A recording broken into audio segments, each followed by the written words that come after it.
So they gave us a file with the deposit, and the request was around $3 billion,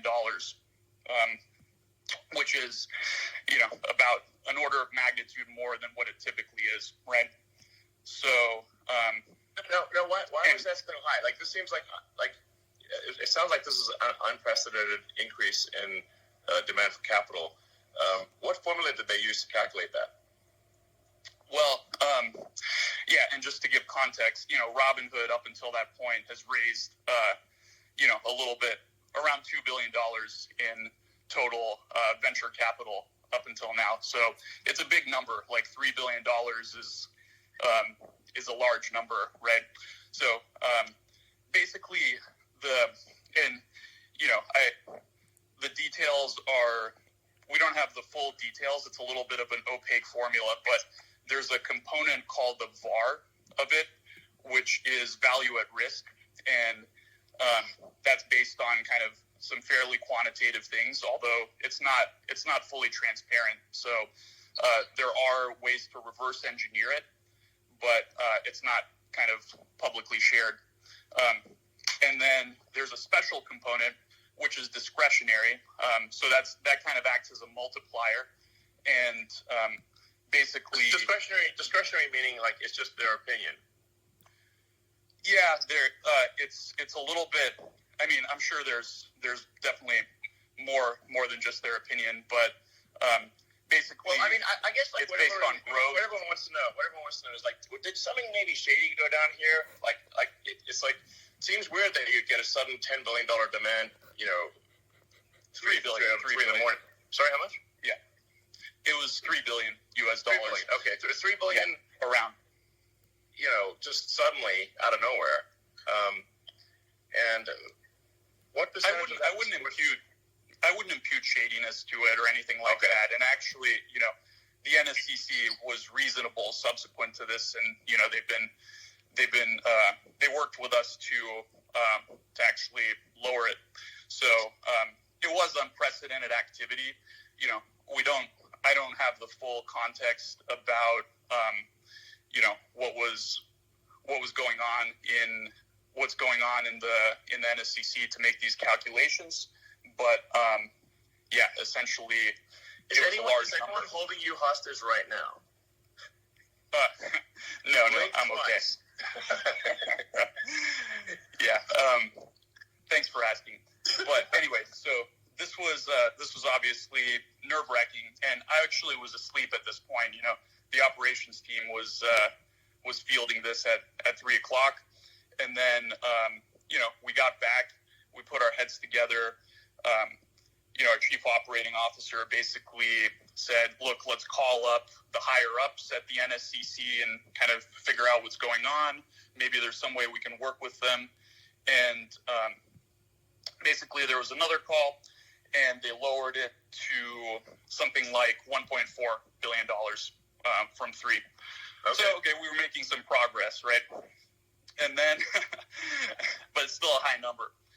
And then we basically proposed, well, let's explain how we plan to, let's explain how, we'll manage risk in these symbols throughout the day. We proposed marking these volatile stocks that were kind of driving the activity, position closing only.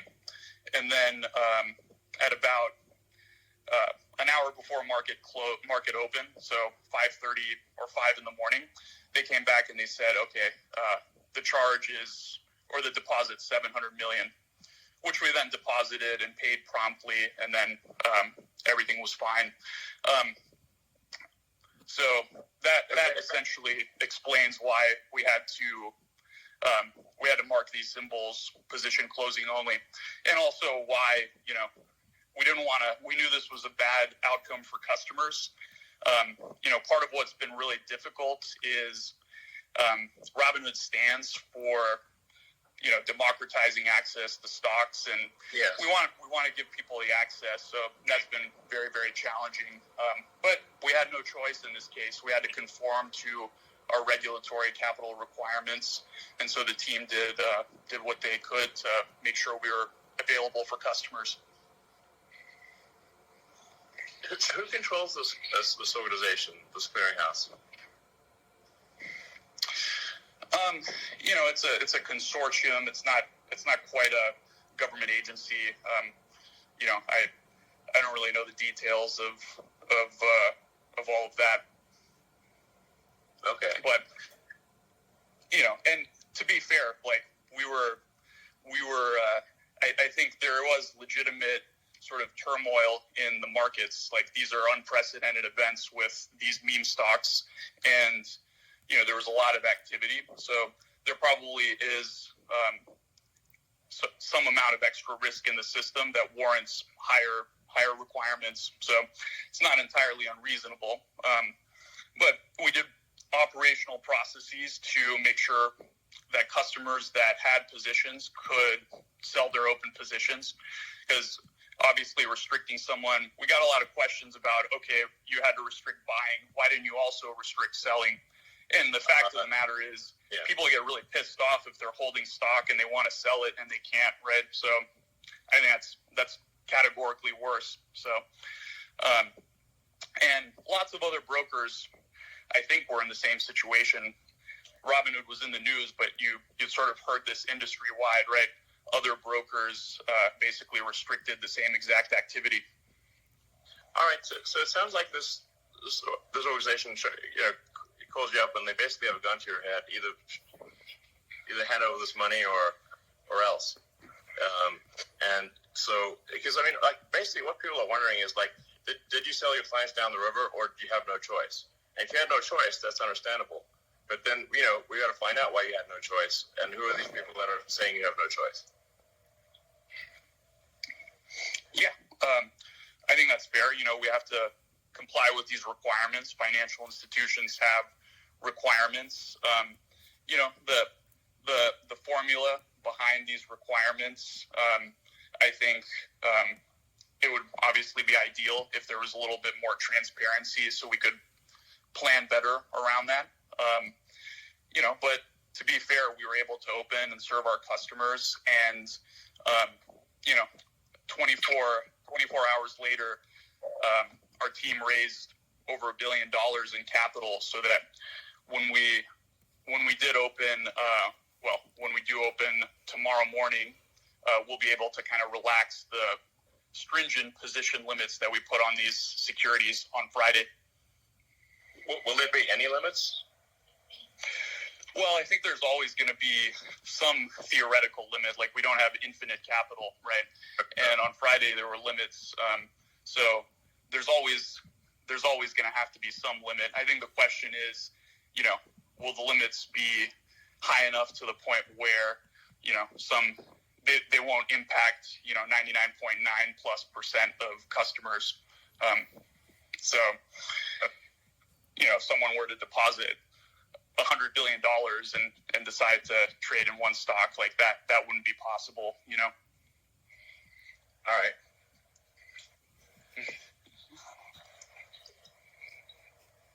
All right. Well, I guess people really just want to know, if you had no choice, then you had no choice. It's gun to the head situation. And, then that's understandable. But then whoever put that gun to your head should, be willing to answer to the public.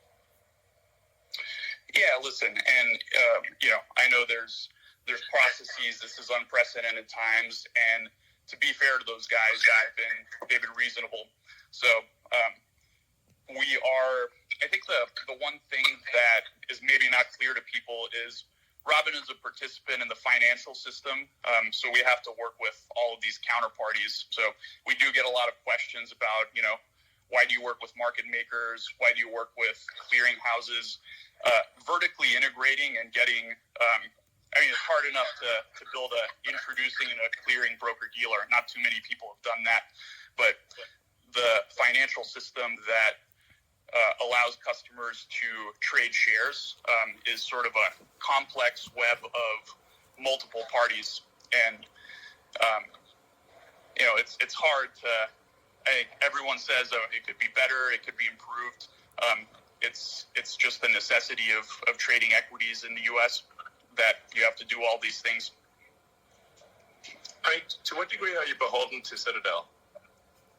I mean, like basically, if Citadel's unhappy, then what happens?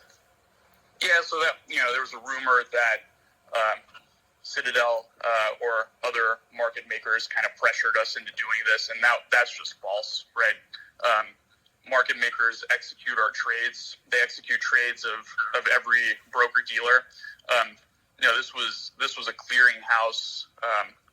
This was a clearinghouse decision, and it was just based on the capital requirements. So, from our perspective, Citadel and other market makers weren't involved in that. But wouldn't they have a strong say in who got put in charge of that organization, since it's an industry consortium, not a government consortium, or not a government regulatory agency? I don't have any reason to believe that. I think that's just then you're getting into kind of the conspiracy theories a little bit. So I just have no reason to believe that that's the case, Okay. All right. Well, I guess we'll see what happens with future actions. Hopefully that's insightful or at least a little bit entertaining. Are you not entertained? Yeah.